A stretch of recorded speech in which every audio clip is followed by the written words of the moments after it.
My name is Elena Rossi. I'm 46 years old. For 8 years, I made soup, covered rent, split my last painkillers in half, all for a man I believed was struggling beside me. I had $17 in his flu medicine when I walked into the South Wacker building for the first time. The receptionist looked at my coat. Broken zipper. Faint smell of diner grease. My husband Marcus Thorne. He's sick. I just need someone to tell him I'm here. She set her pen down slowly. Ma'am, Marcus Thorne owns this company. He's been our CEO for 8 years. His wife is upstairs with him. Every single day. If this story already has your heart, please subscribe and hit that like button right now. Tell me in the comments where in the world you're watching from. Good luck is coming your way. The elevator opened behind her. He wasn't pale, wasn't trembling. He was in a suit worth more than I made in a year, black roses in one hand, another woman at his side. She glanced at my coat once. Then looked away. Marcus met my eyes. He didn't say a word. He just turned and walked away. He had no idea what was sitting at the back of our closet. An old recorder. His own voice. This is a loan. I will repay you with every cent of my future success. He said it himself. The glass ledger. The grease never really came out of her knuckles anymore. Elena Rossi had tried everything: dish soap, the rough side of the kitchen sponge, even the lemon wedges the diner used for the iced tea pitchers.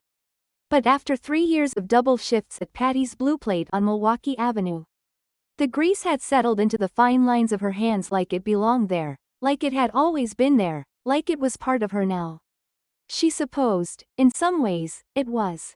It was the kind of January that Chicago saves for people who've forgotten to be afraid of it. The wind came off Lake Michigan with a particular meanness that week, driving straight down the side streets and under the diner's back door.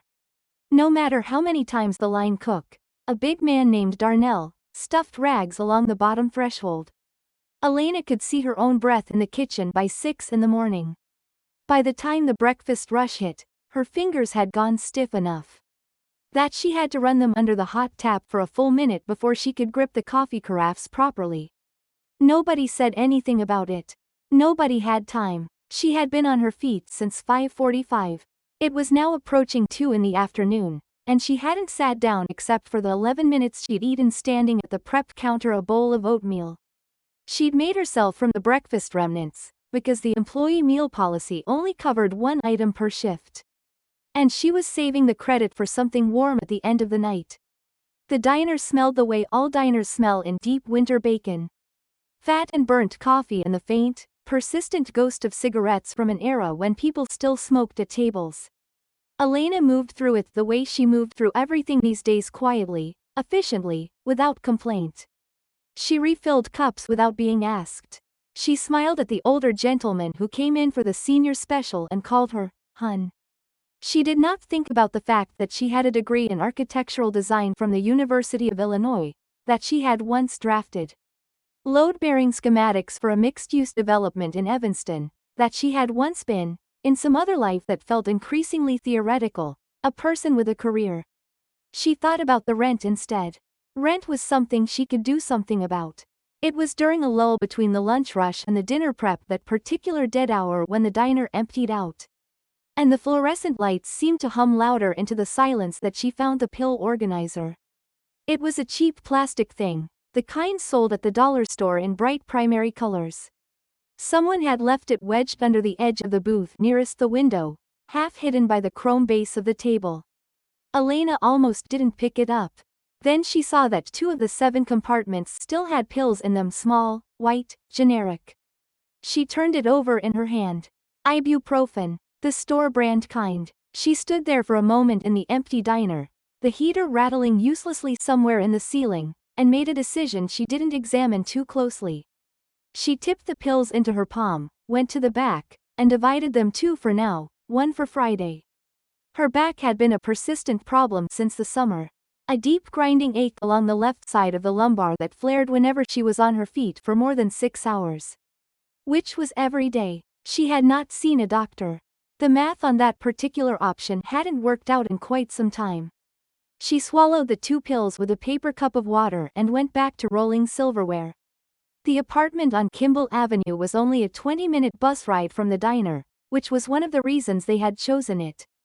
The other reasons were less encouraging. It was the only place within their budget that hadn't required first, last, and a security deposit all at once, and the landlord, a tired man named Mr. Kowalski, had agreed to accept a late payment once without penalty. These were, in the calculus of Elena and Marcus Thorne's life, significant advantages. The building was a 3-flat that Mr. Kowalski had stopped renovating somewhere around 1987 and hadn't seen any reason to revisit. The hallway smelled of mildew and someone else's cooking, and the window in the bedroom had a crack along the lower left corner. That Elena had taped over with packing tape twice, and twice the tape had curled away in the cold. The walls of their apartment had a quality she could only describe as tired. A particular shade of off-white that spoke of decades of other people's lives layered on top of each other. Marcus was in bed when she came in. He was under both blankets and his good coat, which he'd taken to using as an extra layer since the radiator had started making that knocking sound. The apartment was cold. Elena could see the small digital thermostat from the doorway, 58 degrees. She'd told him to turn it up, that she'd managed the gas bill somehow, but Marcus had said it didn't bother him, that he ran hot, that it was fine. "How are you feeling?" she asked, setting her bag down on the chair by the door. He stirred. In the low light from the hallway, his face looked drawn, but then Marcus had looked drawn for a long time now. 3 years, give or take, since the warehouse job had become inconsistent, since the paychecks had started coming in smaller and less frequently, since the whole thing had settled into this slow, gray holding pattern that Elena kept telling herself was temporary. "Still rough," he said. "Think it might be turning into something." She crossed the room and pressed the back of her hand to his forehead. The gesture was automatic, the kind of thing your body does before your mind has a chance to second-guess it. His skin was warm, but the warmth of bedclothes and a coat piled on top of you on a cold afternoon, not the particular dry heat of a fever. She held her hand there for a moment longer than necessary, some instinct she couldn't name keeping her still. His forehead was not feverish. She had touched enough feverish foreheads in her life to know the difference. She said nothing about it. She went to the kitchen instead and started water for soup. The mail had come while she was at work. She sorted it at the kitchen table while the water heated bills, mostly, the usual roster of small anxieties in white envelopes. The electric bill, a circular from a grocery store 3 neighborhoods over, a reminder from the dentist she hadn't been to in 2 years. And then, near the bottom of the stack, an envelope that didn't match the others. It was heavier stock, the kind used for financial documents, and it was addressed to Marcus Thorne. The return address in the upper left corner said Meridian Capital Holdings, LLC Retirement Services Division. Elena set it on the table. She looked at it for a long moment. The water was starting to simmer on the stove. Through the cracked bedroom doorway, she could hear Marcus shifting under his blankets. She told herself it was nothing. A mistake, maybe wrong address, wrong name. Or some old account from before, something from the years before she'd known him, before all of this. It happened. People got mail from companies they'd forgotten about. She told herself these things very firmly while she picked the envelope back up and turned it over in her hands. It had been opened and resealed. She could see the slight irregularity along the top edge, the way the glue didn't quite line up. Marcus had opened it, read it, and placed it back. Which meant he'd known it was coming. She slid the statement out. It was a quarterly 401k summary, the kind that arrives automatically, that you can't opt out of. The account was held at Meridian Capital Holdings, LLC, which Elena had never heard of. The account holder's name was Marcus J. Thorne, and the balance listed at the bottom of the first page, in clean, unambiguous black type, was $347,000. The soup water was boiling. She could hear it from where she sat, that particular urgent sound of water at full roll. She didn't move. $347,000. In the name of the man in the bedroom who said he ran hot. Who had been out of steady work for 3 years, who last month had quietly asked if she could cover his share of the rent again because the warehouse hours were still thin. Who had let her divide those last 3 ibuprofen into portions so the week's pain was manageable. The water boiled over and hissed against the burner. Elena set the statement down on the table with both hands, very carefully, the way you set down something that might shatter. Then she went to the stove and turned off the heat. She stood at the kitchen window for a moment, looking out at the gray January street, the salt-stained sidewalk, a plastic bag turning slow circles in the wind. She touched her own chapped hands together. She had prayed for a fever that wasn't there. She had divided 3 painkillers into portions. She had smiled at old men and called them, hun, and rolled silverware in a cold kitchen for 3 years. She thought about what $347,000 looked like. She thought about what it meant, what it required, what it explained. She didn't go back into the bedroom to ask him about it. Not yet. She had learned, in the architecture she'd studied and then abandoned, that before you could understand a structure, you had to walk all the way around it first. You had to see every angle before you decided where to push. She put the statement at the bottom of her bag, under her apron and her extra pair of non-slip socks. She made the soup. She brought him a bowl. She watched him eat it. She smiled, because that was what she had always done. But something behind her eyes had gone very, very still. She waited 3 days before she went to the warehouse. It wasn't cowardice that made her wait, it was something colder than that, something more deliberate. Elena had learned, over the years, that the worst thing you could do when you suspected a thing was to rush at it before you understood its shape. Panic made you clumsy. Clumsy people got caught. And whatever this was, whatever the $347,000 meant, she was not going to be caught being clumsy about it. So she worked her shifts.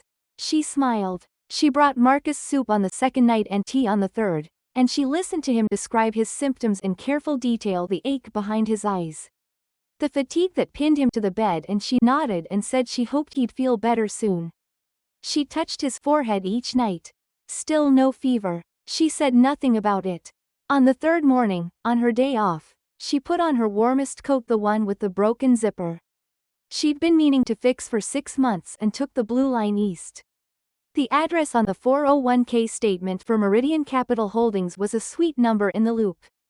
But Marcus had told her, months ago when she'd asked about the job, that the warehouse was in Cicero. She'd never had reason to question it. Cicero was where warehouses were. The logistics of Marcus's employment had always been somewhat vague: shift times that shifted, supervisors whose names changed, paychecks that arrived by direct deposit from a company name she'd stopped trying to keep track of. She had told herself this was the nature of contract warehouse work. She understood now, very willing to tell herself things. The address in Cicero was on a street called West 25th, tucked between a tire shop and a vacant lot where someone had once operated a car wash. Elena stood on the sidewalk in the January wind and looked at the lot for a long time. There was nothing there, not a warehouse, not a loading dock, not a chain link fence with a company logo. There was a rectangle of cracked asphalt with a few inches of snow over it, a rusted shopping cart on its side, and a wooden stake with a faded orange surveyor's flag snapping in the wind. There had never been a warehouse here. Or if there had been, it was gone long enough ago that even the foundation was smooth. She stood in the cold and felt something shift in her chest, not breaking, not yet, but a slow, tectonic movement. The kind you feel before you understand what caused it. She looked at the surveyor's flag. She looked at the shopping cart. She took out her phone. She opened the Maps application and typed in the address for Marital Capital Holdings, LLC. The pin dropped on a building in the loop, on South Wacker Drive. She zoomed in on the street view. Glass and steel, maybe 40 stories. The kind of building that cost money just to look at. The kind of building you could see from the lakefront on a clear day. She took the blue line back east. South Wacker Drive was a different world from Kimball Avenue. In the way that all financial districts are different worlds from everywhere else, the particular grammar of money made architectural. The buildings were clean and vertical and spoke a language of certainty that Elena had once understood from the inside.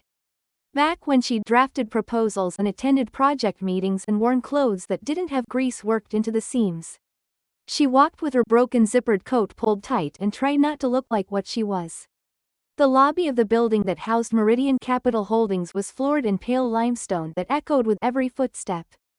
There were 3 security desks and a waterfall feature along the north wall that made a sound like rain. Elena stood at the directory board for a moment, running her finger down the tenant listings. Thorn Logistics, LLC floors 28 through 31. She read it twice. Then she read it a third time, because her brain was doing something strange. A kind of rejection that felt almost physical, like trying to push 2 magnets together at the wrong poles. Thorn. Marcus's surname. Not Meridian Capital Holdings Thorn Logistics. A company bearing her husband's name, occupying 4 floors of a 40-story building on South Wacker Drive. The security guard nearest the door was watching her. She moved away from the directory board and crossed toward the elevator bank on the east side of the lobby. Trying to look purposeful, like someone who belonged in a building where the floors were made of limestone and the air smelled of expensive nothing. She didn't go to the elevator. She went to the reception desk instead. The woman behind the desk was perhaps 25, impeccably put together in the way of people whose jobs require them to represent a standard. She looked at Elena at the coat, the worn boots. The slight smell of diner grease that Elena had never quite been able to fully eliminate, and something moved across her face. Not hostility, precisely. Something more efficient than hostility. Dismissal, perhaps. The reflex of a person trained to filter. "Can I help you?" The tone said. "I doubt it." "I'm here to see my husband," Elena said. "Marcus Thorn." A pause. The receptionist's expression did something complicated. "Mr. Thorn is the chief executive officer of Thorn Logistics," she said, as though this fact settled something. "He's not available for walk-in visitors. If you'd like to make an appointment through his executive assistant." "I understand," Elena said quietly. "I'll wait." She took a seat in the lobby, in one of the low leather chairs arranged near the waterfall, and she waited. The receptionist made a phone call, speaking quietly, her eyes cutting toward Elena twice. Elena looked at the waterfall. She thought about the cracked window in the bedroom. She thought about the pill organizer she'd found under the booth at the diner. She didn't have to wait long. She heard the elevator before she saw it, a soft chime, the slide of brushed steel doors. And then Marcus walked out. She nearly didn't recognize him. That was the thought that came first, which was absurd. She'd been married to this man for 9 years. She knew the particular way he held his shoulders, the exact length of his stride.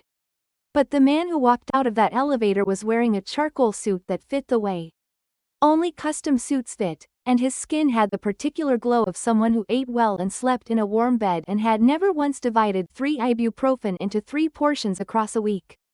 He smelled, even from across the lobby, of something expensive. His hair was cut. He was laughing at something his companion had just said. His companion was a woman Elena had never seen before. 30s, sharp-featured, wearing a coat that cost more than Elena's monthly wage. She was carrying a tablet in the crook of her arm and laughing back at whatever Marcus had said. And Marcus was holding a bouquet black roses, the kind Elena had never seen before, the deep nearly purple kind she later learned were called black baccara. And he was handing them to this woman with the easy gesture of someone who had done this many times before. Elena did not stand up. She pressed herself back into the leather chair, instinct operating faster than thought, and watched through the lobby plants as Marcus handed the roses to the woman Claire. She would learn her name later. Claire Montgomery, COO, and Claire brought them to her face.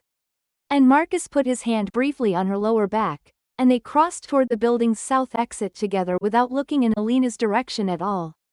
He did not see her. He was not looking for her here, because she did not exist here. She was Kimball Avenue. She was the diner. She was the soup he ate in the cold apartment while this lobby hummed with its limestone floors and its rain-sound waterfall. Elena sat very still for a long time after they left. Then she stood up, smoothed her coat, walked back through the lobby, and pushed through the revolving door into the January wind. She stood on the sidewalk of South Wacker Drive, and she looked at her reflection in the glass wall of the building. The glass was dark and very clean, and she appeared in it as a pale, indefinite shape, a woman in a broken zippered coat, barely there, barely solid. Like something that didn't quite cast a full shadow. Like a ghost. She thought, he is healthy. He has always been healthy. He has been healthy in this building, in that suit, with those flowers, while I have been sick on Kimball Avenue. She did not cry. She noted, with some distant part of herself, that she was not crying, and filed this information away. Then she turned and walked toward the train. She had an evening shift in 4 hours. The soup pot needed washing. The bedroom window needed new tape. She had a great deal to think about. It took Elena 2 weeks to trace the money. She did it the way she had once done research for architectural proposals, methodically, without drama, in the small hours of the morning. When Marcus was asleep and the apartment was quiet except for the radiators knocking. She used the library computers on her days off, because she didn't want the search history on the phone Marcus had given her 3 Christmases ago. The one whose plan he paid for, the one she suddenly understood had always been a form of visibility rather than a gift. What she found was not complicated, once she knew where to look. Thorn Logistics, LLC had been incorporated in the state of Illinois 8 years and 3 months ago. 8 years and 3 months ago, Elena had liquidated the inheritance she'd received from her grandmother. A woman who had worked as a seamstress in Pilsen for 40 years and left Elena $200,000 in a savings account, the accumulation of a lifetime of careful, small economies. Elena had given Marcus the money at his request. And Marcus had wept, genuinely wept, and said he would pay back every cent when the import consulting business found its footing. The import consulting business had never existed. Thorn Logistics had. She sat with this knowledge for several days, turning it over, examining it from every angle the way she had once examined load calculations. $200,000, 8 years, 4 floors of a South Wacker building. A man in a custom suit handing black roses to a woman named Claire while his wife divided painkillers in a cold diner kitchen. She wanted to confront him. The wanting was physical, a pressure behind her sternum that made it difficult to breathe normally during her shifts. She rehearsed it sometimes while she rolled silverware, the exact words, the exact tone. The way she would put the 401k statement on the table and watch his face. She did not do it. Not yet. Something told her that confronting Marcus on his terms, in their apartment, without witnesses and without preparation, was exactly what she should not do. She did not yet know why she felt this so certainly, but she had learned to trust the part of her that went quiet and certain when everything else was noise. The invitation arrived on a Tuesday, forwarded she assumed by accident to the Kimball Avenue address. A charity gala. The Thorne Family Foundation's annual dinner at the Fairmont, the following Saturday. Black tie. She stared at it for a long time. She went. She didn't have anything appropriate to wear, so she went to the Goodwill on Western Avenue and found a dress black, long. Slightly too large in the shoulders but cinched with a thin belt she already owned. She borrowed a pair of heels from her coworker Darnell's wife. A woman named Patrice who wore Elena's size and didn't ask questions when Elena said she had a family event. She did her own hair in the bathroom mirror with a curling iron that took 20 minutes to heat up properly. And she looked, when she was done, like a person who belonged in a room with a dress code. She looked, in other words, like the person she used to be. The Fairmont was everything the Kimball Avenue apartment was not: warm, bright. Full of the kind of effortless abundance that people who have always had money don't notice because they've never had to notice it. Elena moved through the cocktail hour with a glass of sparkling water, watching. She recognized Marcus across the room almost immediately: the suit, the posture, the easy command of whatever circle he stood in. Claire Montgomery stood at his elbow in a gown that moved like it cost what it cost. Elena did not approach them. She circulated. She listened. She was very good at being unobtrusive. 3 years of waitressing had made her invisible in rooms like this. It was in the corridor backstage, the catering access hallway where the servers moved between the kitchen and the ballroom, that Marcus found her. Or rather, that he came around a corner and stopped, and his face went through several things in rapid succession: surprise, calculation. And then something that settled into a cold, controlled blankness. "Elena," he said, "what are you doing here?" "I was invited," she said. "The Thorne Family Foundation. My husband's foundation, apparently." He looked at her for a moment. Then he tilted his head slightly and smiled, not a warm smile, but the kind of smile that precedes a negotiation. "We should talk," he said. They stood in the corridor while the orchestra on the other side of the wall began tuning. Marcus talked. He talked with the particular fluency of a man who had rehearsed this, who had, perhaps, always known this conversation was eventually coming and had prepared for it the way other men prepare for quarterly reviews. He spoke of a test. He used that word test with complete seriousness, as though it were a reasonable thing to say to another human being. He had needed to know, he said, that Elena loved him for himself. Not for his money, not for what he could provide. He had constructed this situation, this is the word he used, constructed to understand her character. 8 years of poverty had revealed her, he said. It had shown him who she really was. He seemed, as he said this, genuinely satisfied with the result. Elena looked at his face while he spoke. She kept her own face neutral, which required more effort than she had anticipated. She was listening not only to what he was saying but to what it meant, the architecture of it, the load-bearing logic. A man who described 8 years of deliberate deprivation as a test of character was a man who had organized his entire worldview around the premise that his wife was a subject rather than a person. Claire appeared at the end of the corridor then.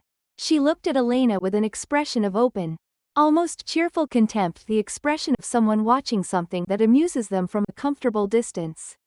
"She's still here?" Claire said to Marcus, as though Elena were a piece of furniture someone had forgotten to move. "We were just finishing up," Marcus said. "There's an offer on the table," Claire said, addressing Elena now with the brisk efficiency of a woman who had made this kind of calculation many times. $1,000 a month. Very generous, all things considered. You sign the dissolution agreement, you disappear, you move somewhere warm. Simple. Elena looked at her. She looked at the dress, at the jewelry, at the easy confidence of a woman who had never once, as far as Elena could tell, divided 3 painkillers into portions. "No," Elena said. The word came out very flat and very clear, the way words do when they've been waiting a long time. Something moved across Marcus's face, then the first honest expression she'd seen on him in years. Not anger. Something more dangerous than anger. A reassessment. He reached out and gripped her arm, just above the elbow, hard enough that she felt it down to the bone. His voice dropped. "You're not well, Elena," he said. "Poverty does things to people. It makes them unstable. If you cause a scene here, if you say anything to anyone in that room," he tilted his head toward the ballroom, "people will see exactly what I see. A woman who's been struggling. Who isn't thinking clearly." He released her arm. He straightened his jacket. "Think very carefully," he said. Then he turned and walked back toward the ballroom, Claire at his side, her hand resting on his arm. The door swung open as they pushed through it, releasing a brief burst of violin and the sound of well-fed laughter, and then it swung closed again. Elena stood alone in the corridor. Her arm ached where his fingers had been. She pressed her other hand over the spot and held it there, feeling the heat of the bruise already beginning to form beneath the fabric. She stood there while the orchestra on the other side of the wall struck up a waltz. Something sweeping and celebratory, the kind of music designed to make people feel that everything is, after all, going well. She had been in this hallway before. Not this specific hallway but this place. The place behind the celebration, where the lights don't quite reach. She had lived in this hallway for 8 years, she understood now. She had made soup and divided pills and pressed her chapped hands to a man's forehead looking for a fever that was never there, while on the other side of a door, a waltz played and roses were handed over and a life went on without her in it. She rolled her shoulder carefully, testing the ache. And in the quiet of that catering corridor, something in Elena Rossi went very still, very cold, and very, very deliberate. The bruise lasted 11 days. She knew because she looked at it every morning in the bathroom mirror, the 4 distinct pressure marks just above her left elbow. A purplish-yellow constellation that faded in stages, the way all bruises do, from vivid to muted to a last faint shadow before it was gone. She photographed it on the 2nd day, on the 3rd, and on the 5th, using her phone, angling the bathroom light so the marks were clear. She saved the photographs in a folder she password protected and labeled with a name that would mean nothing to Marcus if he ever looked through her phone. Architectural reference 2016. She was not going to be clumsy about this. But her body, which had been waiting patiently for her to pay attention to it, was less patient than her mind. The back pain had been building since October. She'd been managing it the way you manage things when managing is all you can afford: rest when possible, ibuprofen when available. The particular posture adjustments you make unconsciously when something hurts enough that you've stopped expecting it to stop hurting. She'd told herself it was muscle strain. She'd told herself it would pass. She'd told herself a great many things over the past 8 years, and she was becoming, she recognized, very tired of her own reassurances. On a Wednesday morning in early February, she woke up and could not straighten up. It wasn't dramatic, the way injuries are in films. There was no single, sharp moment. She simply swung her legs over the side of the bed, put weight on her feet, and her lower back locked a white, blinding spasm that dropped her back onto the mattress with a sound that woke Marcus. He looked over from his side of the bed, registered her position, and asked if she was okay. "Fine," she said, through her teeth. "Just moved wrong." She lay still for several minutes while the worst of the spasm eased. Then she got up slowly, got dressed slowly, and went to work because she could not afford not to go to work, because the rent was 2 weeks away. And she was still $40 short, and there was no mechanism in their life for her to simply not go to work. She lasted 4 hours. Darnell sent her home at 10 o'clock, after she dropped a full coffee carafe, caught it before it hit the floor. But barely, and the effort of catching it had lit her spine up like something being torn. He handed her coat without comment and told her she'd better have that looked at, in the tone of a man who knew she wouldn't but felt he'd said the right thing. She took the bus to the nearest public hospital because it was the nearest and because she did not have insurance. Had not had insurance in 3 years, since Marcus had explained, patiently, that the premiums on the marketplace plan were more than they could manage, that it was a temporary situation, that as soon as things picked up they would get proper coverage. She sat in the waiting room for 4 hours and 20 minutes. She watched a family with a small child, the child coughing steadily into a paper mask. She watched a man with a bandaged hand who had fallen asleep in his chair.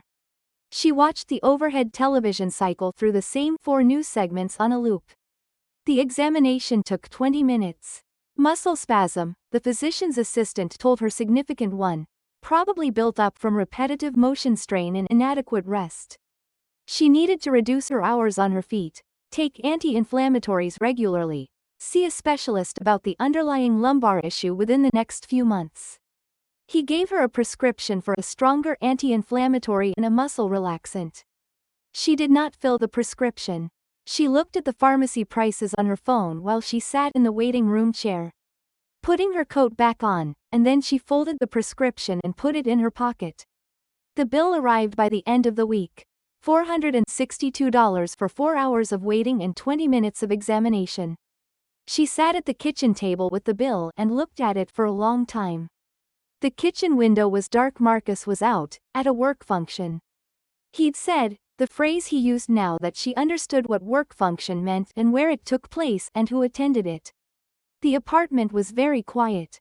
The radiator knocked. $462. She had $37 in her personal account. She had the $40 she still owed toward rent. She had the tab she kept at the diner, which she tried never to use, and the emergency cash she kept in a sock in the back of the closet. $62, every cent of which she had put there herself. She thought about what $462 meant in the context of her life on Kimball Avenue. She thought about what $462 meant in the context of a company occupying 4 floors of a South Wacker building. And then something occurred to her, a connection she should have made sooner. Might have made sooner if she hadn't been so focused on what Marcus had hidden that she'd stopped looking at what he'd displayed. She reached for her laptop. She typed slowly, because the anti-inflammatory she'd found in the back of the medicine cabinet was making her head thick. She looked up the tax filings associated with Thorne Logistics, LLC. She looked up the dependent deduction rules for Illinois state and federal tax purposes. She looked up what it meant, legally, to claim a spouse as a dependent for the purposes of a small business health cost deduction. Marcus had claimed her as a dependent on his corporate tax filings for 4 consecutive years. Her non-existent health coverage, her poverty-level income, her status as the wife of a struggling entrepreneur. All of it had been, she now understood, a line item. A tax strategy. He had kept her in the cold apartment with the cracked window not in spite of his wealth, but in service of it. Her poverty had value to him. She had been, the phrase arrived with a clarity that felt almost like physical impact, a tax-deductible asset. Not a wife. An asset, with a depreciation schedule, managed accordingly. Elena sat in the kitchen for a very long time. The radiator knocked. A car passed on Kimball Avenue, its headlights swinging briefly across the ceiling. The bill lay on the table in front of her, crisp and white, and $462. She was not going to cry. She had been deciding not to cry for several weeks now, and the decision had taken on a kind of structural importance if she started. She wasn't sure she had the energy to stop, and she needed the energy for something else. She pressed her hands flat on the table. She had a recording from 8 years ago that she hadn't listened to yet, a digital recorder that lived in the box at the back of the closet, where she kept the things that felt important without yet being useful. She had photographs of a bruise on her arm, dated and time-stamped. She had a 401k statement and a building directory and a memory of standing in a catering corridor listening to a waltz. She was not waiting for a doctor, she understood. She had not, in fact, been waiting for a doctor tonight. She had been waiting for something else entirely for the moment. When she ran out of things to tell herself, when the last reasonable explanation fell away, when the structure of her own patience finally revealed what it had been protecting all along. That moment, she thought, was now. She folded the bill carefully and put it in the same folder as the 401k statement and the photographs of the bruise. Then she got up, made herself a cup of tea, and sat back down at the table. She had a great deal of planning to do. Well, friends, here we are, and I think we can all agree that Elena Rossi's story has already reached into some very deep places. We've watched her work double shifts in a cold kitchen, divide the last of her painkillers, sit alone in an emergency room with a bill she can't pay, and slowly, piece by piece, discover the truth about the man she has loved and supported for 8 long years. The 401k statement in the wrong envelope, the empty lot in Cicero, the roses, the lobby, the reflection in the glass, and that catering corridor, and what he said to her there, with his hand on her arm. But here's what I want you to hold on to as we go into the second half of Elena's story. She has not broken. She has gone still. There's a difference. And what's coming? The recording, the attorney, the summit that is Elena Rossi building something. Not destroying. Building. Stay with us. The best part is just ahead. The digital recorder was a Panasonic RRUS 360, silver, about the size of a deck of cards, with a battery cover that had been replaced at some point with one from a different model and never quite sat flush. Elena had bought it during her second year of architecture school for a professor who lectured too fast to take notes on. She had kept it afterward without much reason, the same way you keep things that were once useful. The same way you keep a person who was once what you needed them to be. She found it on a Sunday afternoon, in the cardboard box in the back of the closet where she kept things that mattered without yet having a use. She knew it was there. She had known it was there for 2 weeks, since the bill, since the night she'd sat at the kitchen table and understood what she was and what she'd been. She had been waiting until Marcus was out of the apartment for a substantial stretch of time. He'd told her that morning he had a planning session downtown. She gave him 40 minutes after he left, then went to the closet. The recorder's batteries were dead. She replaced them with 2 AAs from the kitchen junk drawer, sat down at the kitchen table, and pressed play. Static. A long, hissing stretch of it. Then voices, her own voice, younger, with a quality she barely recognized, a kind of openness, a readiness. And Marcus's voice, thicker than it was now, with the particular roughness of a man who had been crying. She did not have to listen to all of it to find what she needed. She knew roughly where it was near the end of the recording, in the last 15 minutes of an evening she had spent sitting across from him at the kitchen table of the apartment they'd rented then, the one in Wicker Park, before all the money was gone. And they'd had to move somewhere smaller and then somewhere smaller again. She let it play until she heard him say her name. Elena. His voice catching. This $200,000, I need you to know I understand what this is. This is everything your grandmother left you. I'm going to build something real with it. And when I do, Elena, this is a loan.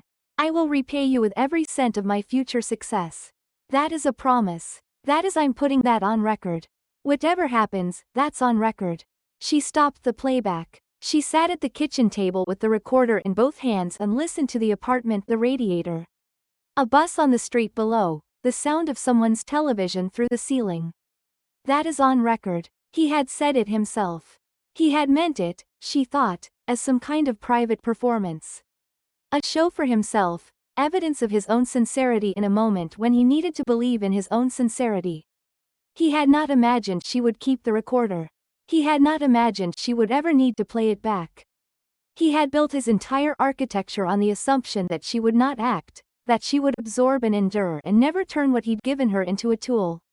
He had been wrong about that. She looked up Illinois recording consent laws on her phone. Illinois was a two-party consent state for telephone calls, but this had not been a telephone call. This had been a face-to-face conversation in a private residence, and the recorder had been visible on the table. She remembered that clearly, placing it there because she'd been using it for her thesis notes earlier that day and hadn't put it away. She pulled up the Illinois statute on verbal contracts. A verbal agreement was legally enforceable if it could be demonstrated that an offer had been made, accepted, and that some form of consideration had changed hands.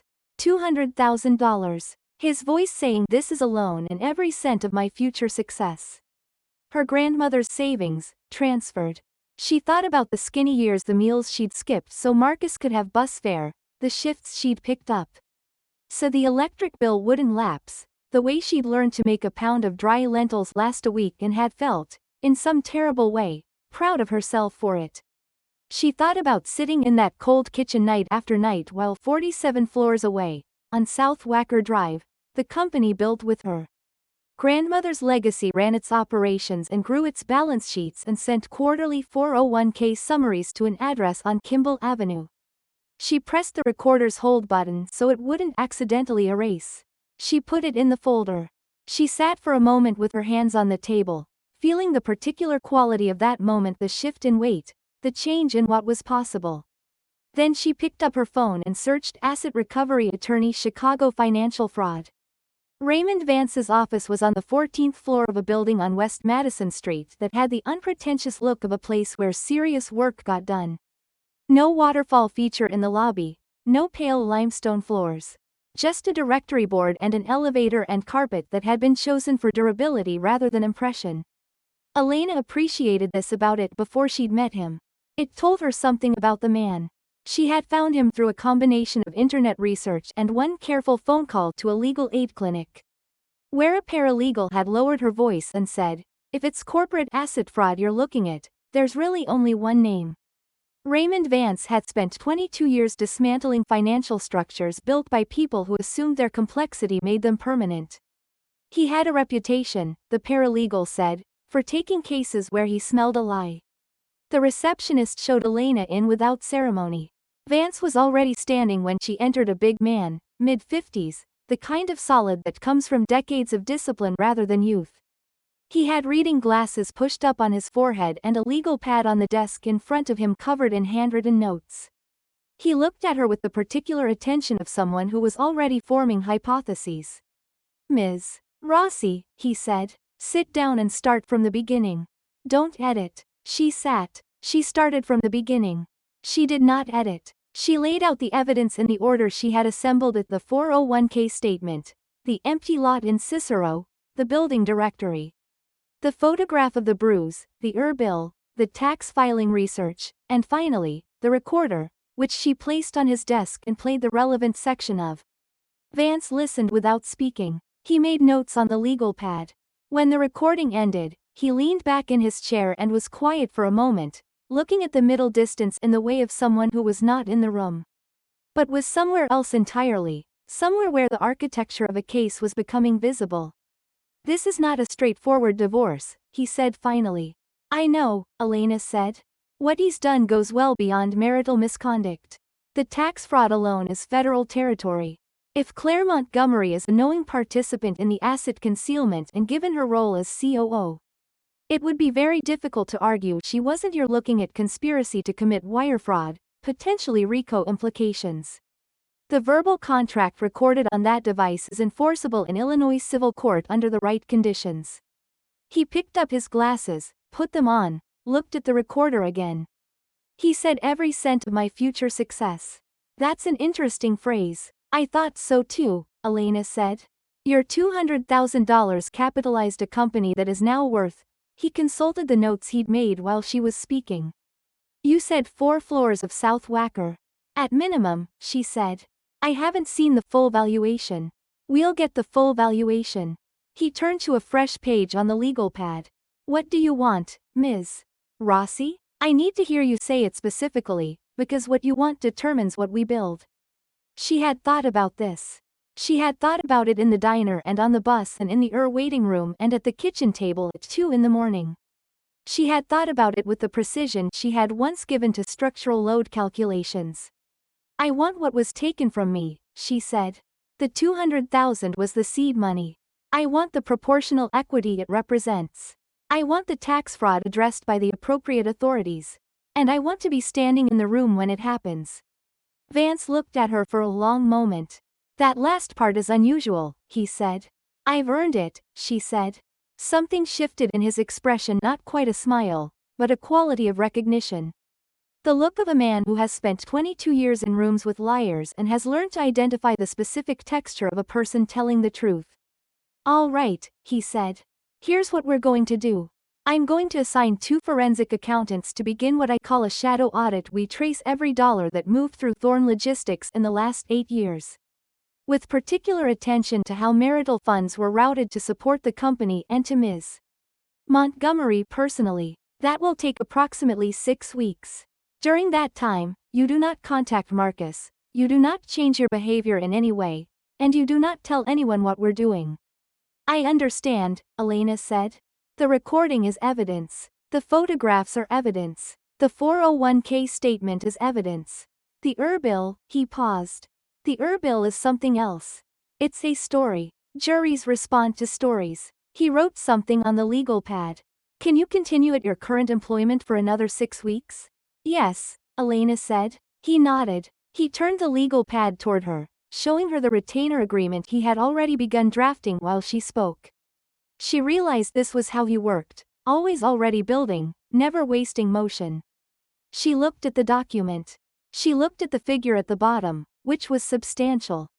She looked at it for the length of time it took her to understand that this figure was an investment rather than an expense. And that she was done, at last, with the kind of accounting that had governed her life for 8 years. She took the pen he offered. Her hand was perfectly steady. She signed. She spent the following 3 weeks in a state of controlled, purposeful action. She worked her shifts, smiled at the regulars, refilled the coffee, rolled the silverware, and she used her days off to prepare. The shadow audit was Vance's work, and she trusted him with it. Her own preparation was different. She went to the Goodwill on Western Avenue again, but with a different purpose this time.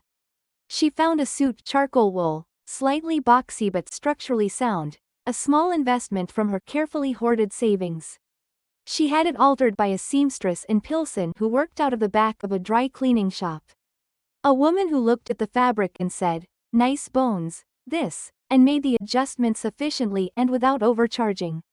She practiced what she would say. Not the emotional version. She had no use for the emotional version anymore. The factual version. The architectural version, all load-bearing elements verified and in their correct positions.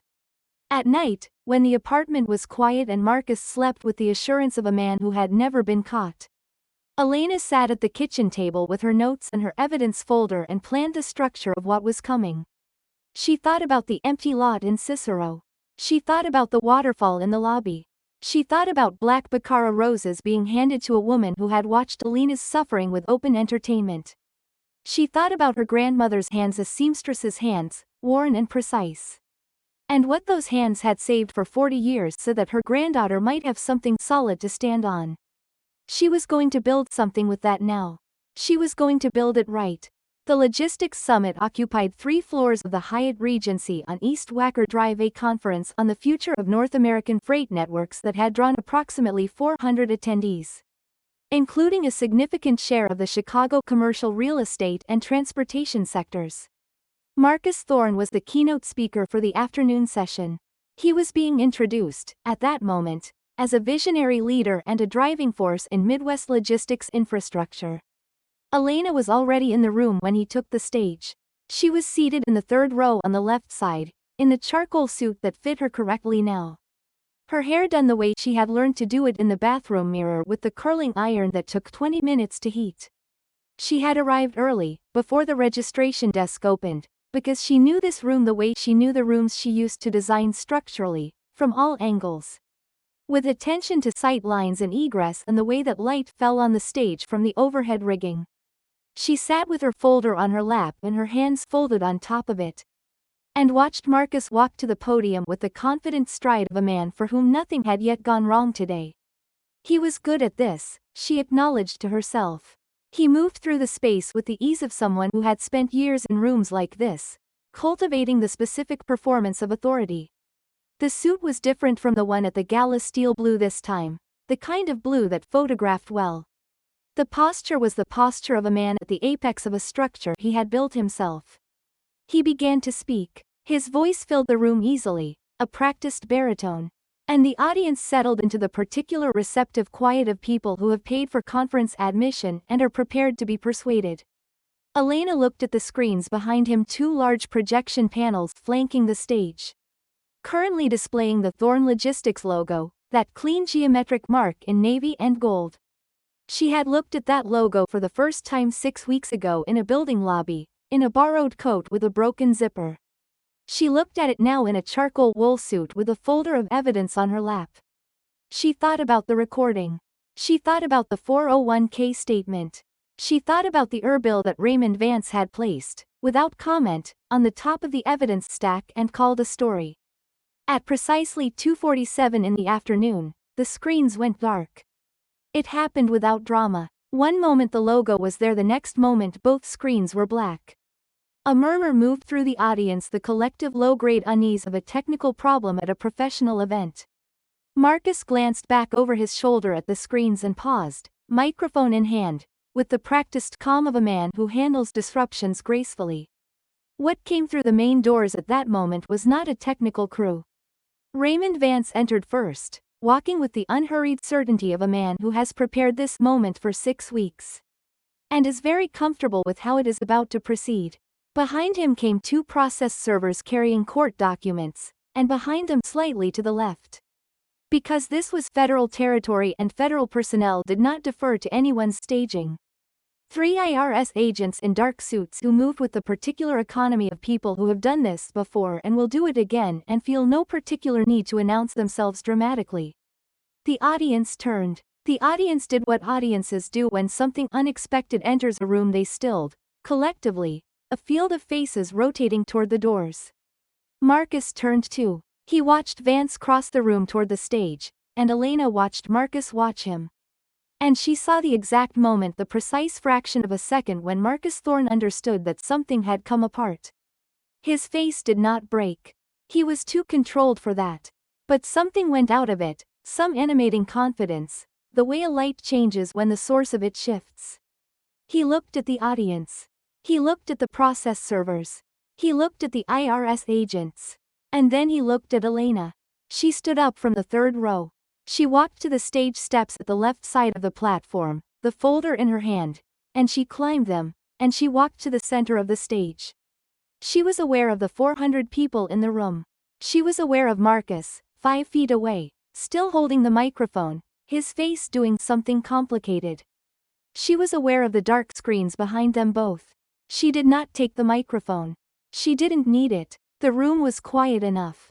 She opened the folder and removed the court order, the asset freeze, signed by a federal judge 2 days prior, covering all operating accounts, assets, and interests held under Thorne Logistics, LLC and its subsidiary entities, pending full investigation of tax fraud, wire fraud, and the concealment of marital assets.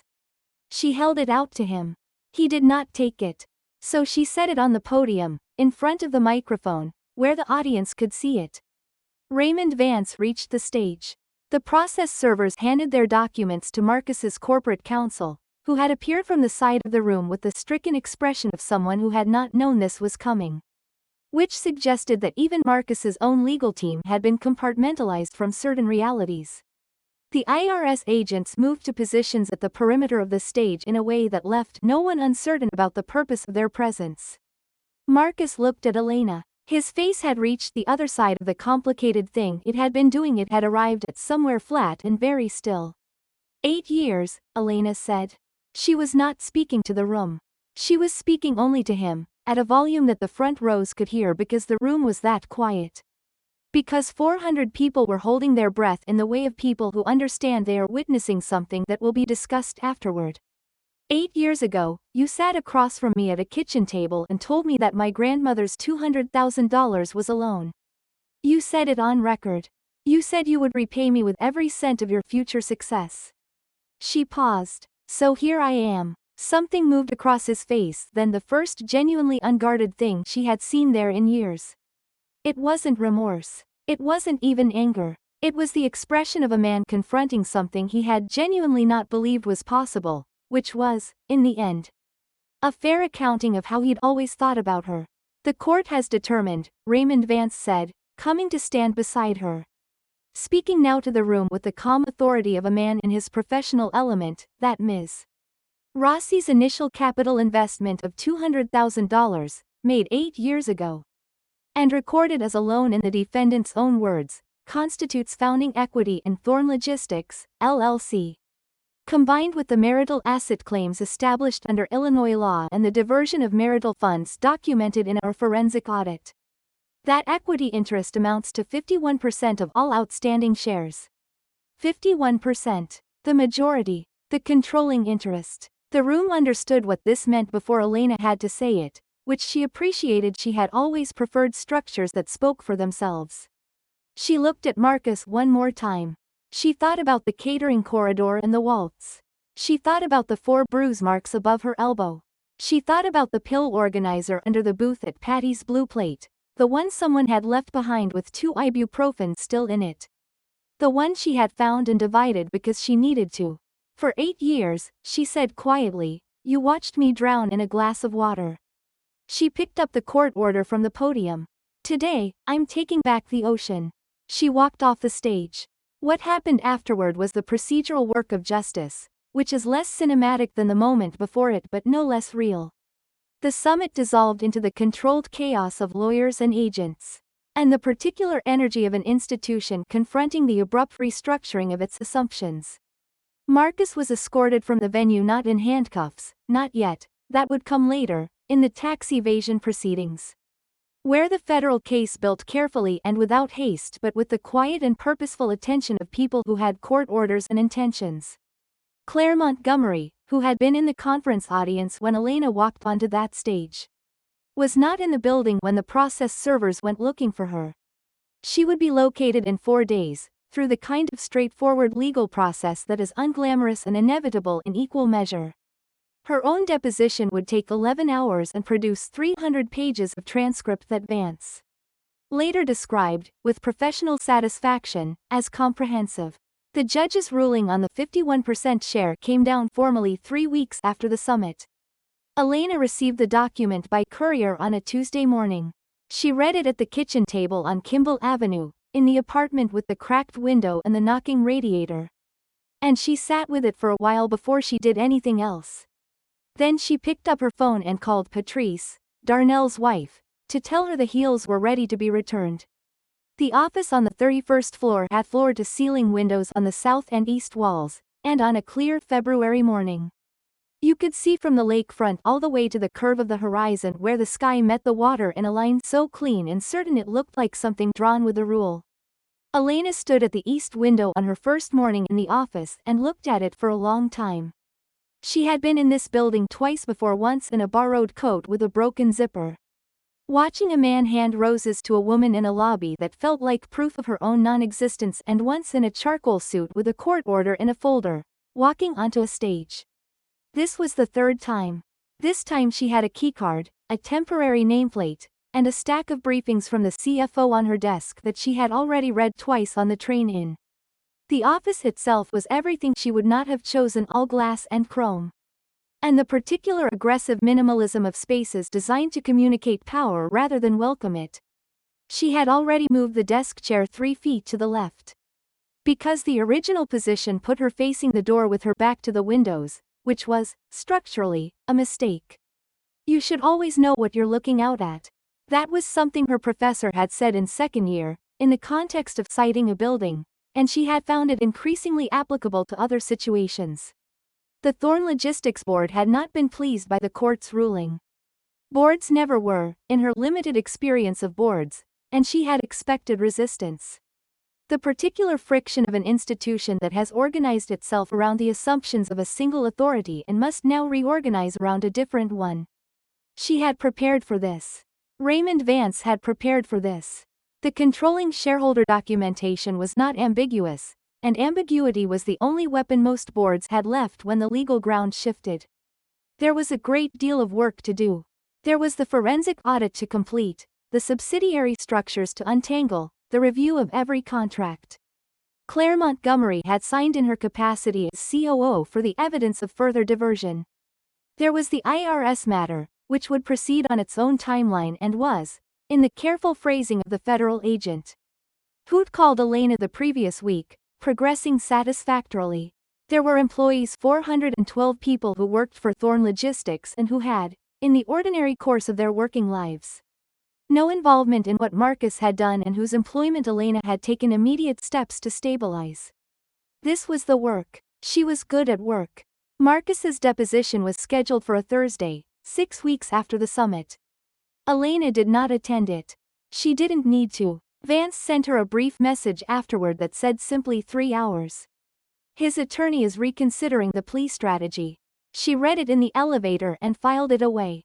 She had learned from a mutual contact, a woman who'd worked in the Thorn Logistics HR department, and called Elena directly, with a kind of relieved frankness, the week after the summit, that Marcus had been photographed going into the federal building for a preliminary meeting wearing his steel blue conference suit, which by that point had acquired the particular rumpled quality of a garment being asked to do more than it was designed for. The contact described this with a satisfaction that Elena understood completely. The tax evasion case was not small. The false dependent deductions, the misclassification of personal expenses as corporate costs, the complex routing of marital assets through the subsidiary structure. Vance had described it to her, in one of their weekly calls, as aggressive even by the standards of people who think they're clever. The exposure was significant. The resolution would take time. Justice at the federal level was not a single dramatic moment, it was a long, unglamorous machinery that ground steadily and did not stop once it had started. Elena was patient with this. She had learned patience the hard way, which meant she had learned it in a way that held. The insurance cards arrived on a Wednesday. 2 of them, a Medicare card and a PPO supplemental card, processed through the company's employee health plan, which she had enrolled in the previous month during the transition of ownership. She opened the envelope at her kitchen table. She was still at Kimball Avenue. She hadn't moved yet, though she had begun, quietly, to look at other neighborhoods, and she held the cards in both hands for a long time. She thought about the bill. She thought about the prescription she hadn't filled because she'd looked up the price on her phone in the waiting room.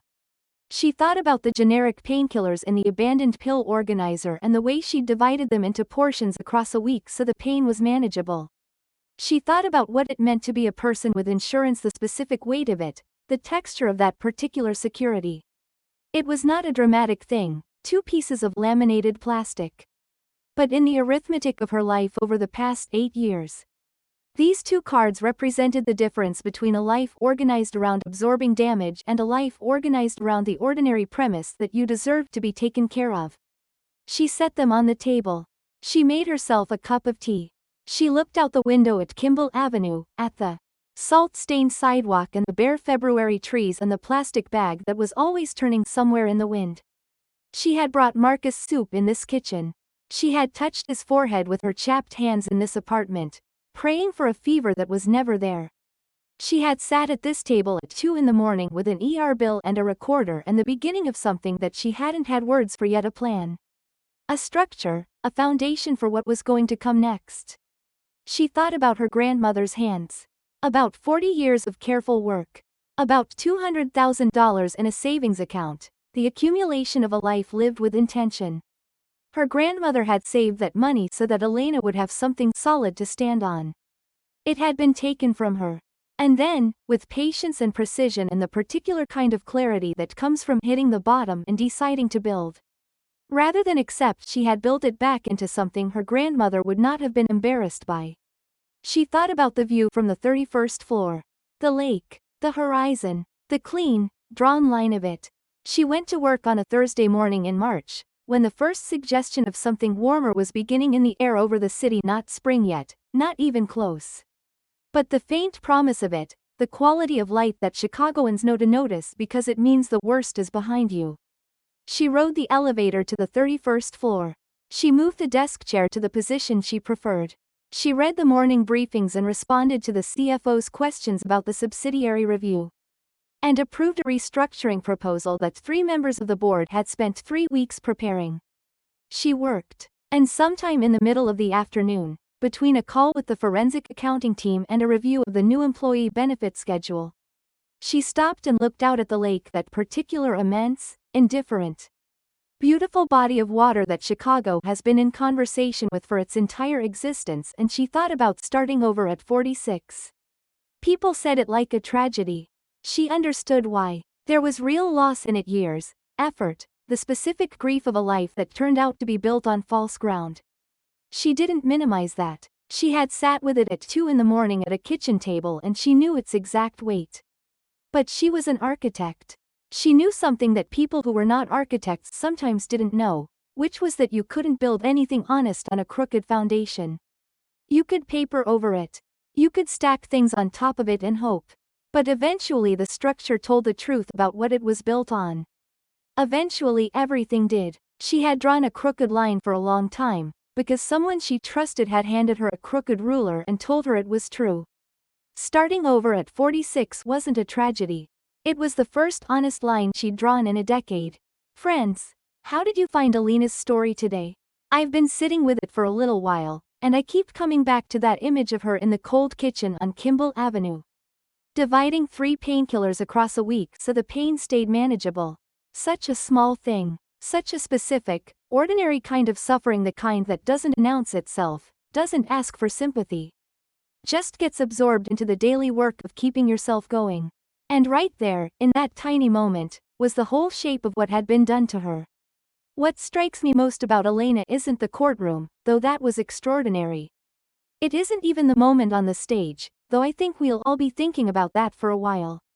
What strikes me is what she did with her patients.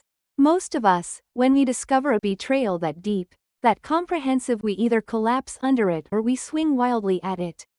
Elena did neither. She built. She turned 8 years of learning to endure into the most precise set of tools she'd ever used.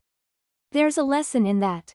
Not that we should endure injustice. Elena's story is very clear on what endurance without action costs a person.